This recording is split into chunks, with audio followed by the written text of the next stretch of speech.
Quiero manifestarles en primer lugar el gozo que siento de estar por primera vez aquí en el Instituto Bíblico celebrando el misterio de nuestra fe. La presencia viva de Jesucristo nuestro Señor, primero en su palabra. Cristo hace presencia real, presencia viva a través de su palabra que acabamos de escuchar. Y Cristo se hace presente y vivo para ser nuestro alimento también con su cuerpo y con su sangre en el pan y en el vino consagrados. De tal manera que nuestro encuentro es con Jesucristo. ¿Qué manera mejor pudiéramos encontrar que esta para dar gracias a Dios por un ciclo, por un tiempo de formación en la palabra de Dios en el Instituto Bíblico? Creo que no hay otra manera mejor que agradecer al Señor el beneficio de su presencia a través de su palabra.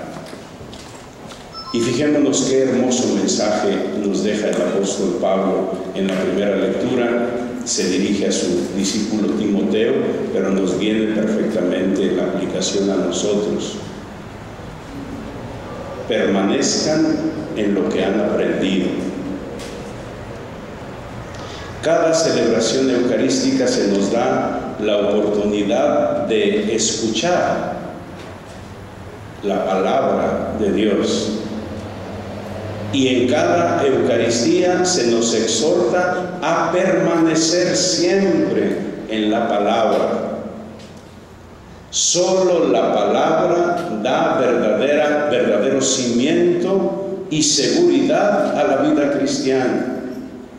La vida cristiana tiene que enfrentarse con persecuciones, con contestaciones o reclamos a la misma vida cristiana, pero el que se finca, el que se cimenta en la palabra, está llamado a permanecer en ella. La palabra es roca inamovible. La palabra da sustento, da seguridad, y la palabra proyecta hacia la vida. Por eso la primera exhortación nosotros la cogemos: permanezcan en lo que han aprendido, la palabra de Dios. Y luego el apóstol da la razón, porque la palabra, toda palabra, refiriéndose a las Sagradas Escrituras, es inspirada por Dios. Y toda palabra es apta para enseñar. Lo que nosotros quisiéramos esclarecer, las respuestas que nosotros buscamos en nuestra vida, las inquietudes, las dudas, las preocupaciones, a todo ello podemos encontrar nosotros respuesta y aprender en la palabra inspirada por Dios. Por tanto, todo el mensaje de esta primera lectura, sí, está en permanecer en lo que ya conocemos, lo que ya por gracia hemos recibido de conocimiento de la palabra, permanecer. Pero hay que permanecer a la palabra y volver a ella como fuente de enseñanza para nuestra vida y para la vida de los demás.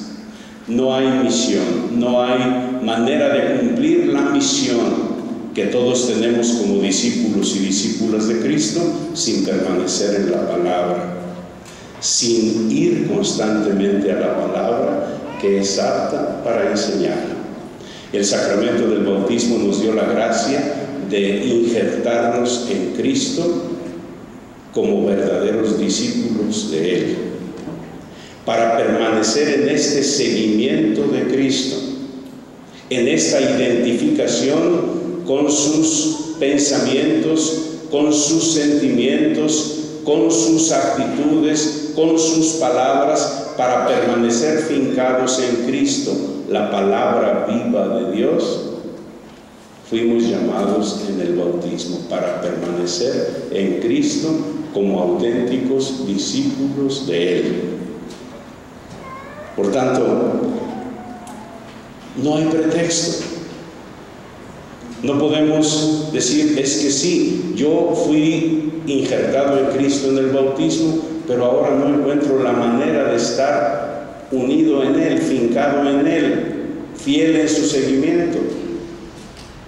Si hay posibilidad y al alcance, es su palabra, permanece en su palabra. Y el que permanece en Cristo, el que permanece en la palabra viva de Dios, que es Cristo, el que permanece en su seguimiento, pues le viene el deber de ser su enviado, su misionero.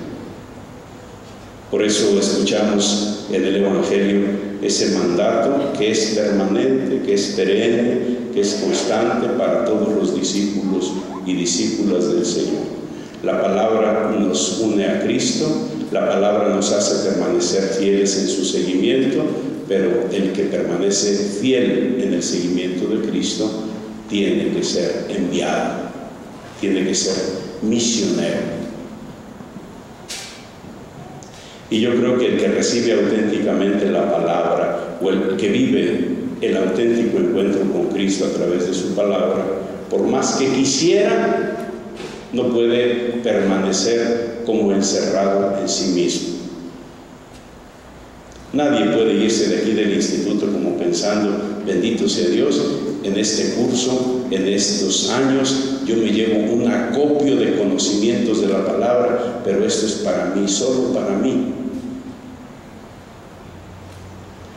Yo creo que ninguna se puede ir con esa actitud de decir, yo ya obtuve lo que quería, lo que buscaba, pero esto es para mí. No, el que descubre el tesoro de la palabra, el que está en contacto humilde, honesto, sincero con la palabra, no puede permanecer con el contacto, con la vivencia de la palabra, encerrado en sí mismo, sino que tiene que trascender y ser testigo de Jesucristo, cumpliendo su mandato. Vayan por todo el mundo y anuncien a toda criatura el Evangelio, la buena nueva de la salvación. Esa es la voluntad de Cristo, ese es el mandato de Cristo, y se actualiza para cada persona, se actualiza para cada generación y se actualiza para cada una de las distintas vocaciones, distintos carismas en la iglesia. El padre de familia, el profesionista, el consagrado, la consagrada, el sacerdote, el hijo de familia, el estudiante. La palabra de Dios se tiene que proyectar en la vida de cada uno, de cada una, en el cumplimiento de esta encomienda, de este mandato que Jesucristo nuestro Señor dejó a su iglesia, nos dejó a nosotros. Se acaba de publicar el día de ayer en el Vaticano lo que se llama el Instrumentum Laboris, es decir, el documento de trabajo para el próximo sínodo de los obispos que será en octubre en Roma, obispos de todo el mundo. Y el primer capítulo de este Instrumentum Laboris está referido a Jesucristo, la palabra de Dios, a Jesucristo el mismo ayer, hoy y para siempre, porque ya saben que el tema del próximo sínodo es la nueva evangelización para el anuncio de la fe cristiana. En la nueva evangelización no se trata de proponer un nuevo objeto de fe, es Cristo, el mismo ayer, hoy y siempre. Pero se trata de profundizar en el conocimiento de su ser, de su persona, de su palabra, para poder difundir al mundo de hoy, en las circunstancias de hoy, en las preguntas e interrogantes que el hombre de hoy se hace.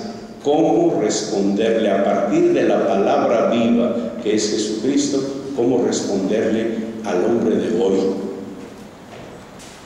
que está fuertemente marcado por el materialismo, por el hedonismo, el consumismo, el individualismo, y todo esto lo hace cerrarse al hombre en sí mismo para ya no ver a Dios, ya no ver el mundo con los ojos de Dios, ya no ver al otro o a los otros como nos mira Dios. El hombre de hoy de muchas maneras se ha cerrado a sí mismo, pero es posible que se vuelva a abrir anunciándole la palabra, que es apta para enseñar, es poderosa para responder, es poderosa para transformar el corazón del hombre. A eso nos quiere invitar la Iglesia. Me dio mucho gusto que el instrumento, el documento de trabajo del próximo sínodo se finque precisamente en la fuerza, en la actualidad, en la presencia de la palabra de Dios, que es Cristo, que es Cristo. Y que ahora busquemos nosotros, como misioneros, cómo anunciarlo, cómo proponerlo, cómo hacerlo asequible, cómo proponerlo como respuesta a tantos interrogantes que el hombre tiene y que no se responde de ninguna otra manera. Por eso doy gracias al Señor, porque en este lugar, en este instituto, el centro es la palabra y la siembra es de mucha esperanza para la Iglesia y para este momento oportuno de nueva evangelización. Ya sabemos que a la palabra solamente se puede acceder y a la palabra solamente se le puede responder desde la fe. Y la fe no se alcanza por el esfuerzo personal solamente o por el estudio personal. La fe viene de Dios, es una gracia de Dios, es un regalo de Dios. Por eso la fe nos lleva a la palabra, pero la palabra fortalece nuestra fe. Está también relacionado este sínodo con el inicio del año de la fe que nos propone el Papa Benedicto XVI. No es casual que los domingos, por ejemplo, cuando meditamos la palabra después de haber sido proclamada, ¿qué viene inmediatamente después de la palabra? Después de la homilía, la profesión de fe. La fe nos hace escuchar, nos hace reconocer que es palabra viva de Dios, y la palabra nos hace proclamar y anunciar, testimoniar nuestra fe. Así que vivamos este encuentro con Cristo palabra, con Cristo Eucaristía, vivámoslo con viva fe. Que así sea.